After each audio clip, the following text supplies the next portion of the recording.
Welcome to What Comes Next Live. I'm your host, Tom McCallum. I'm passionate about open leadership and write about leadership daily at tommccallum.com. Open leaders have core qualities that drive them, 4 of which are to be brave, be hungry, be open, and be humble.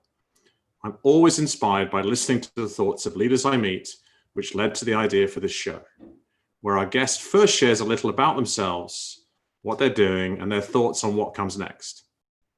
And through that, we'll typically bring out some useful insights for our audience, which you can pick up for yourselves as we go. Today's guest is Kathryn Sheridan. And Kathryn, there's 2 words about you that come to mind. One is authentic, and the other is sustainability.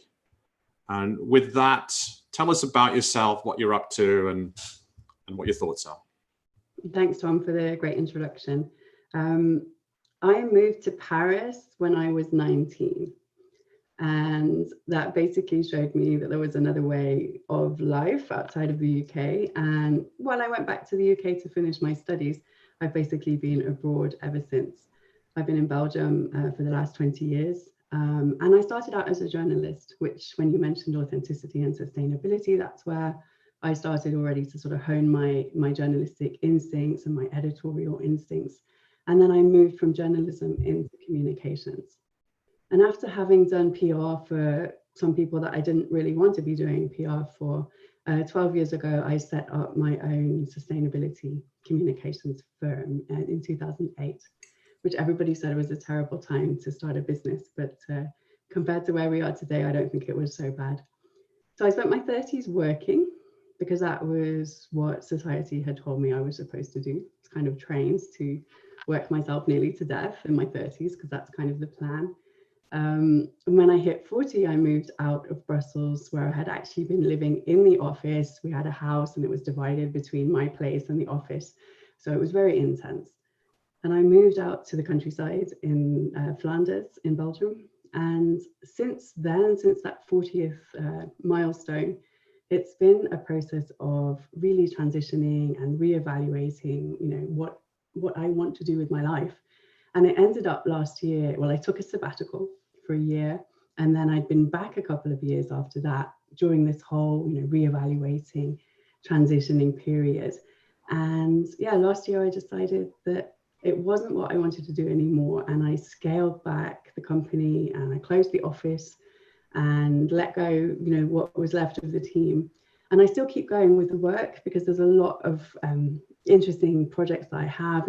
I'm doing some brilliant consulting projects, but it's scaled back to a size where I'm happy and where I feel like I'm doing the work that I need to do.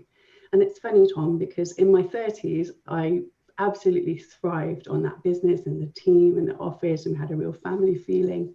It just took me some time in my 40s to get to that point where I could really admit for myself and really be honest to myself that this wasn't working for me anymore. And I'm all about honesty. It comes all the way through my work. I mean, communicating on sustainability is about honesty and authenticity. And so what I think about good leadership, and I know we're going to talk more about that later on, but that authenticity has to also come through in how we lead. So I think of myself as a kind of human lie detector. I have this journalistic filter radar for credibility. And for companies that work with me, that's very much in their favor, because they can hire the human lie detector to review their credibility, help them to build thought leadership. And reputation is everything these days. So I can identify where there is risk and I can help them to do better. So it's anti-greenwashing. It's absolutely the opposite of greenwashing. I'll show them where their risks and their vulnerabilities are and help them make it better. That's the kind of credibility work in a nutshell and the thought leadership. But basically, I just want to see more honesty in sustainability. And where I am now, where I am this year, I've been in a learning phase. So I've also been working on really opening myself up to new inputs. And I've been studying various different things around psychology and coaching, and also our relationship to the earth through eco-psychology. And now it's all in the pot, and I'm just integrating and seeing, where that's going to take me and how I can bring all of that together in a way that's meaningful for people. Cool. Cool. It's a word that has come forward in certain areas the last few years, but probably not that widely understood, is greenwashing. And I'm not sure if I coined it, but I think I'm the first person I heard use it was purpose washing, because that became the thing that happened in 2019, where people use that in a certain way. But just explain a little bit what you mean by greenwashing. Sure. Yeah, for people who are not into that. And we also have work washing, which is around the purpose washing theme. Greenwashing is basically when companies and organizations make claims that aren't true. So they might have a product that has maybe one slightly green quality, and they'll dress up the entire thing to look green. Or it will just be a normal product, but it will have a green themed advertising campaign. I mean, the worst culprits are the industry that I come out of, which is marketing communications, PR, and also next to that, advertising. And I started the business back in 2008 because I saw more and more people trying to communicate about environmental credentials of a product or of their industry. In Brussels, there's a lot of lobbying, there's a lot of industry representation as well as companies. And I mean, I work globally, but I started off in Brussels working with those trade associations. And I think a lot of the time it's well-meaning, but it's a lack of understanding. And we're not all scientists. I'm not a scientist, but I've been in this business so long that I do understand enough about the science and about stakeholder sensitivities. So it's dressing up paint, for example, in an advert with babies and butterflies and trees and saying, well, this is almost good enough to eat. You know, it's that kind of complete nonsense that something is beneficial to the environment. When we look at sustainability, I mean, there is an inherent hypocrisy. Like in the last year or so, I can barely talk about sustainability without talking about hypocrisy as well, because nothing is 100% good. Right. It's more complex than that. You can't be 100% sustainable. You know, we have an impact on the earth, so we have to manage that in some way. And honesty and authenticity is the only way to manage that. This somehow reminds me, I can't remember the name of the company, you'll know it, they're a Dutch company that makes plastic floor tiles and floor coverings. And Alan Moore, who I worked with for a while, a couple of years ago, was very, very impressed with this company. Is that, you know the examples, so tell us a little bit about that company, which is obviously not 100% good. It makes plastic floor coverings, but they were looking to do something authentic, I believe. Yeah, I think you're probably referring to Interface, and they have done that a lot, and they've been a real pioneer in sustainability for the last decades. And they're taking, if I understand it correctly, they're taking a circular economy approach, which means that the products will be repurposed at the end of life. And that's a big part of the problem, without getting into a completely geeky sustainability conversation, because I think we want to talk about leadership and what's needed next. But we need to look at where the products are coming from and where they're going, you know, and things can be designed with that in mind. And that's why there's so much excitement now around circular economy and the work that Ellen MacArthur has been doing with the Circular Economy Foundation there. So back to authenticity and the human lie detector. I was talking with a good friend today for quite some time, and we ended up having an hour and a half conversation about trust. Yeah. And I have those a lot. Neither of us had had any real answers for this, but we both work as mentors and coaches to business leaders. And why on earth are so many government leaders, this is not a political conversation, it's a leadership conversation, but why are so many government leaders untrustworthy, particularly in how we're dealing with the pandemic? And when we consider that trust is, there's a writer and academic called Rachel Botsman who wrote a book called Who Do You Trust 3 years ago, and she moved a conversation onto transparency. So an example is the cost of not trusting, and I wonder why that people, you know, don't act authentically and be trustworthy. And I'll ramble for a bit, then get your thoughts. But Rachel came up with this thought around transparency, because when we stop trusting banks, etc., we now all have risk officers, compliance officers, and it's all regulated, etc. We went from trusting banks to not trusting banks overnight in about 2008. And so now transparency is what everything's about. All right. So everything has to be transparent. Everything has to be transparent. But Rachel's example was she was living in Australia and her husband and kids would be there a lot. She'd be traveling around the world, speaking at all kinds of places. And when she got back, the first thing her husband did when she got home was to grab her phone, ask for a passcode, and check every message she had. And people in the audience would go, "No, of course not." She said, "Well, why not?" "Well, because he'll trust you." She says, "Yeah, exactly. Right? Because if he didn't trust me and I was transparent, he could see everything I did, but it would take hours. It was such a waste of time. Whereas if you just trust people, then you act." And so it's a very deep topic, but fundamentally, people don't trust leaders. And there are some. I live in London, and I'm Scottish, and I'm also from the Cayman Islands. And the leaders in Scotland and in the Cayman Islands through the pandemic was super honest, super clear. And when they didn't get it right, they told people. And I live in London. And this is not about politics, it's about leadership. And frankly, walking around the streets in London every day, it's fairly obvious that nobody trusts the government. There's a huge breakdown in trust. I wonder, I guess the big conversation is I wonder why. And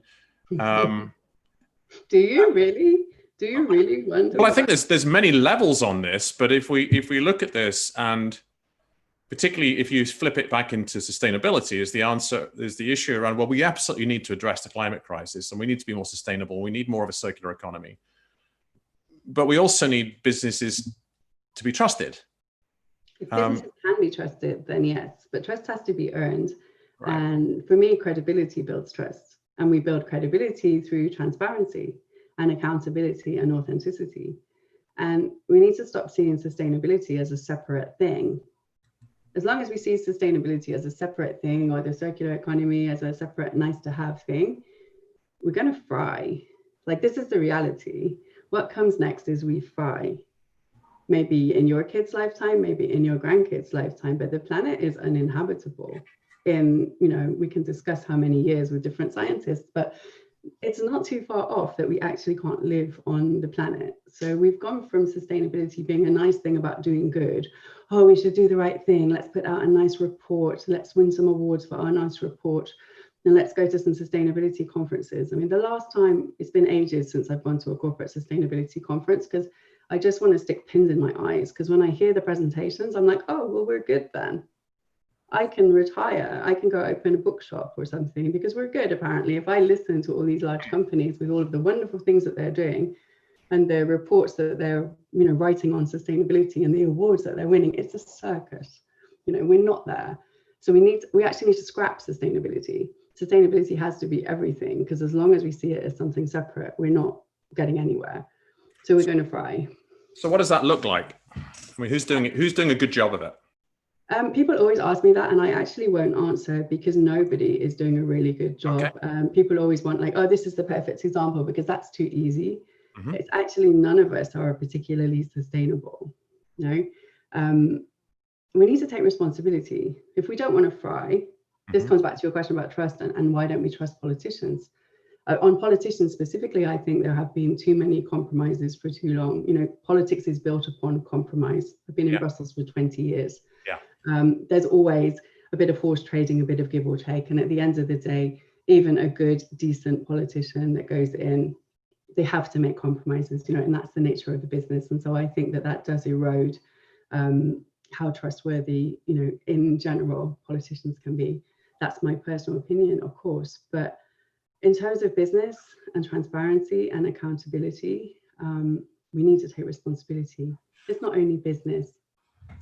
So on that, transparency, accountability, responsibility were your three words. Authenticity. Building credibility. And another way of saying credibility is what you need to build trust, is it's what you do, not what you say you're going to do, right?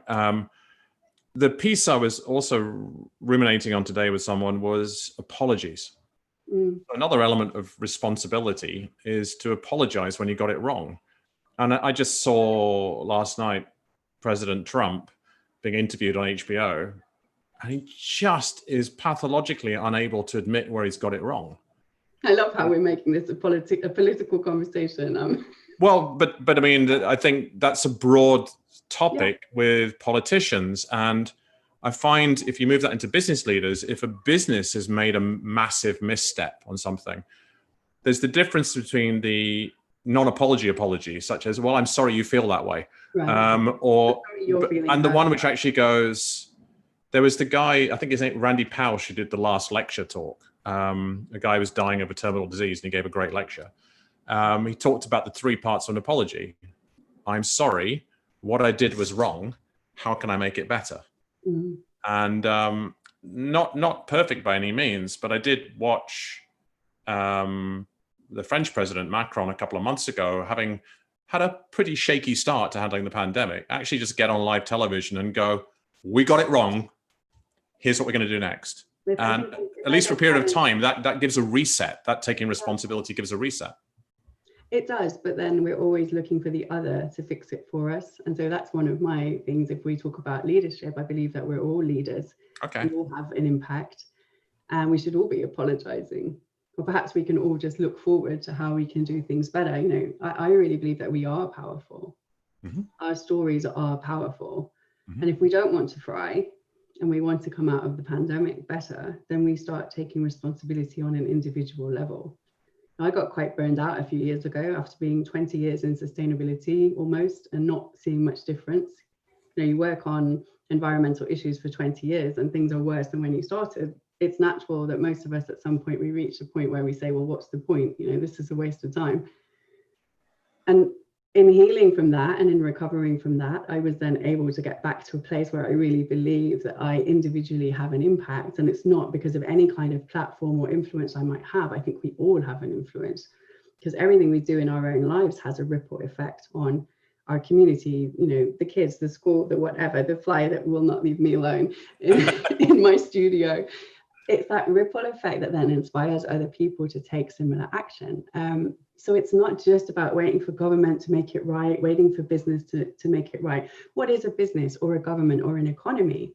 It's a group of individuals, it's people. You know, if we can just look at this, you know, person to person, what can I do? What can you do? And it won't be the same. Another question people love to ask me that I don't like to answer is, oh, well, what should I be doing? There are so many resources on the internet. It's like now with the whole anti-racist explosion, which thankfully has now exploded. It's like, don't go to somebody and ask them what you should do. There are so many resources online. Not everything will speak to everybody. For some, they'd be quite happy to take the bike and the train to go to the office. For other people, that's their idea of torture and they'll do something else. They maybe fly less. And it's not for me to tell people what to do. There's so much information out there, but we should all be doing, we all need to do something and start to see life and the place that we live in as a little more sacred, that it's something actually worth protecting, that you want there still to be, you know, a planet and a butterfly there for your kids and your grandkids. And for those of us that don't have kids, that we just don't want to leave the planet, you know, completely destroyed. Yeah. It's about survival at this point. Well, to pivot slightly, rather than, you know, we fry is a very good what comes next. Fry is what happens. We fry. And it's entirely serious. I don't mean to make it frivolous.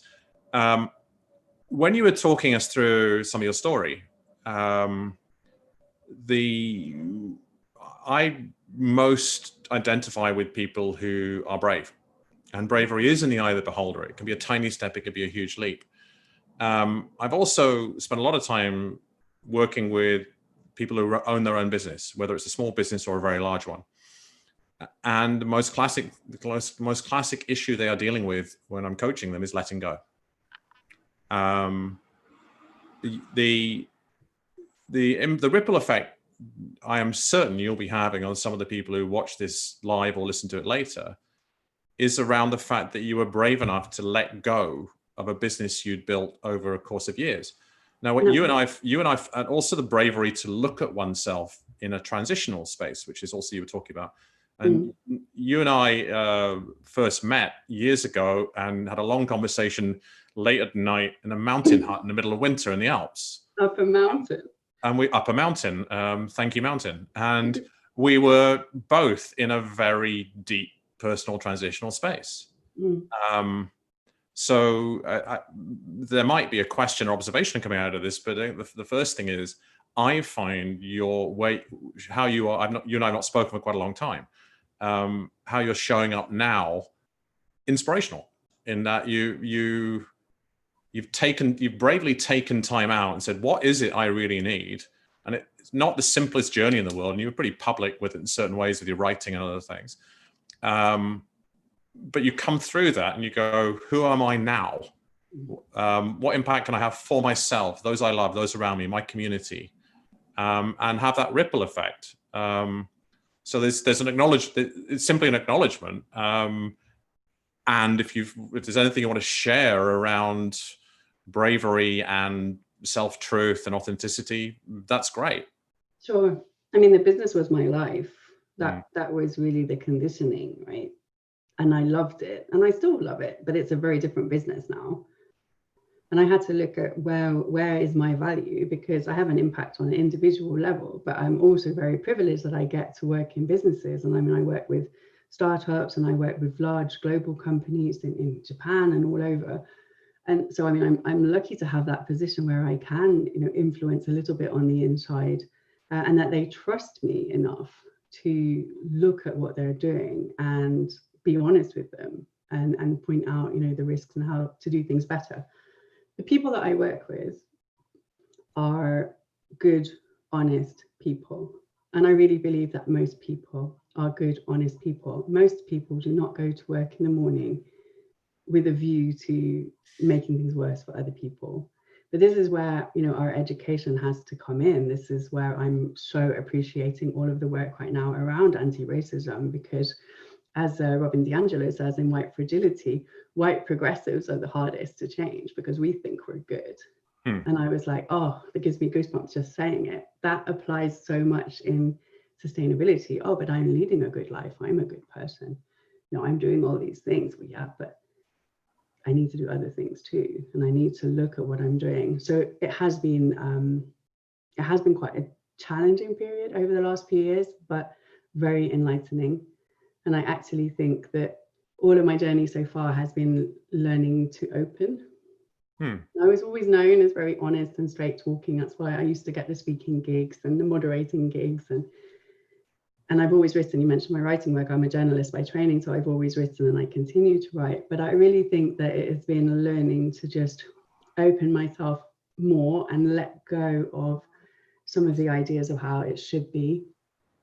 Less attachment to what I think it should be, and more openness to what comes in and to question what is, basically. And that's the authenticity. That's to be able to say, well, I had this business that was pretty good and I liked it a lot, and our clients liked it a lot as well, but to be able to step away from that and say, this is not what I need now. It was hard. I hope that with the coaching and mentoring work that I do, I also help entrepreneurs and people who feel stuck, also people in jobs who want to move into something more meaningful, another job or freelance or whatever. But like just trying to help people connect with that purpose and find something meaningful. We don't want to leave our values at the door, when we go to work.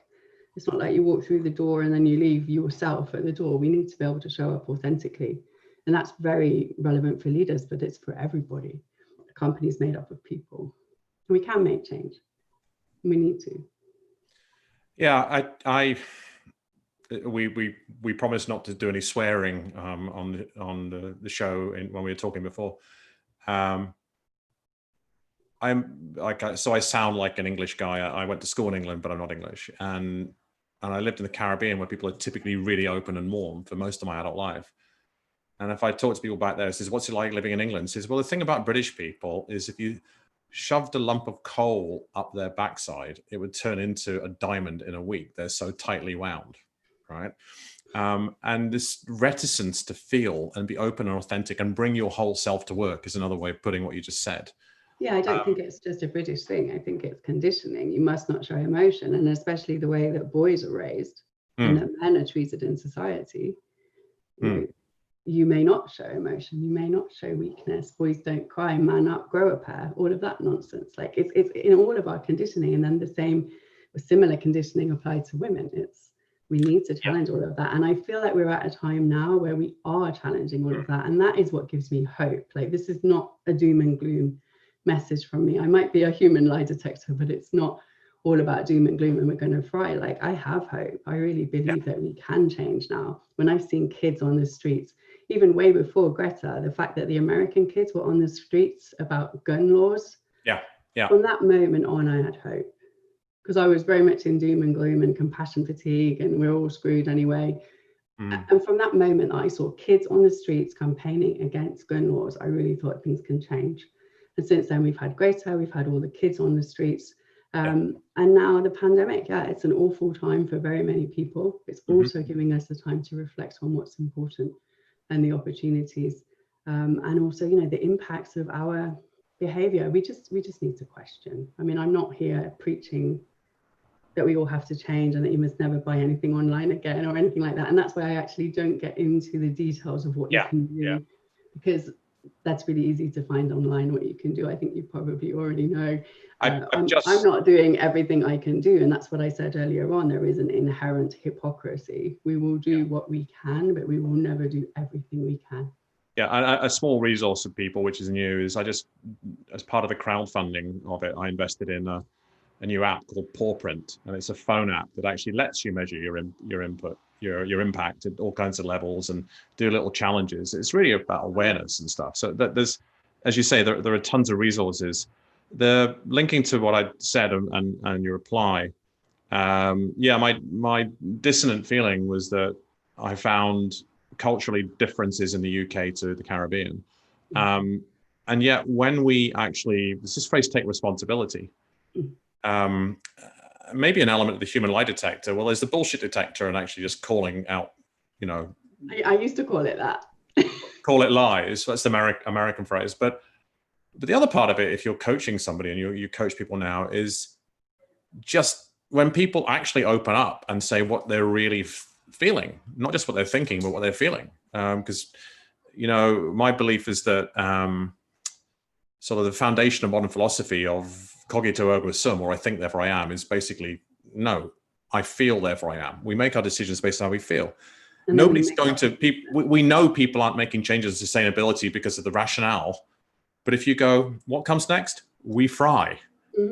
That's a feeling statement. And if we can really bring our whole selves to work, and if leaders can sometimes go, I'm feeling really shit today. All right. How are you guys doing? Instead of pretending they're all tough all the time, you know? Well, part of the reason I've moved into coaching and mentoring as well as the consulting work is I realized that was so tied up in my approach as a consultant always. I've always had really good relationships with my clients, very close, very sharing. And I do a lot of community work as well, mostly online. And so I have that experience of holding space for people. And I find that because I'm open and vulnerable, others are willing to be open and vulnerable. And so we can create that space to really share. And quite quickly, the real stuff is coming out. And then I thought, so I love that. I really enjoy that. And I find that I'm able to help people also through creating those community spaces and also through the coaching and mentoring type of work. And so I'm bringing it all together, because if you can show up authentically at work, you can make a difference in your company, in your government, in your department. And that's the link between authenticity and sustainability. And I talk a lot about credibility, but at the end of the day, I'm talking about showing up. Are you showing up for yourself? Are you showing up for your needs? And are you showing up at work to make a difference? That's absolutely brilliant. You've very eloquently pulled it all together. Could talk for hours about lots of topics. I'm trying to remember. I don't know why I'm blanking on it, but the name of the young crew cut lady on the gun control and the shooting that was after, because I had the same response as you when she did a speech in Washington, and the dramatic part of it was she actually held up her iPhone with a timer on it and let it run for about 5 minutes, and then said that was the length of time that the gunman was in the class, was in the school, firing bullets. And the level of authenticity and genuine anger and wish for change among an 18-year-old. And that was a couple of years for Greta and stuff. And I similar to you, I wrote one of my daily blogs and just wrote about this brings me hope. So My wrap is that, yeah, let's be vulnerable. Vulnerability is a strength. Let's be authentic in who we are. Let's simply show up. And if humans bring their whole human self, there is lots of hope. So, and the status quo is hanging on by a thread right now, which is a good thing. Yeah, exactly. So thank you so much thank you just for being you, Kathryn, and for showing up. Thank you, Tom. Thanks for having me. It was a pleasure. Cheers.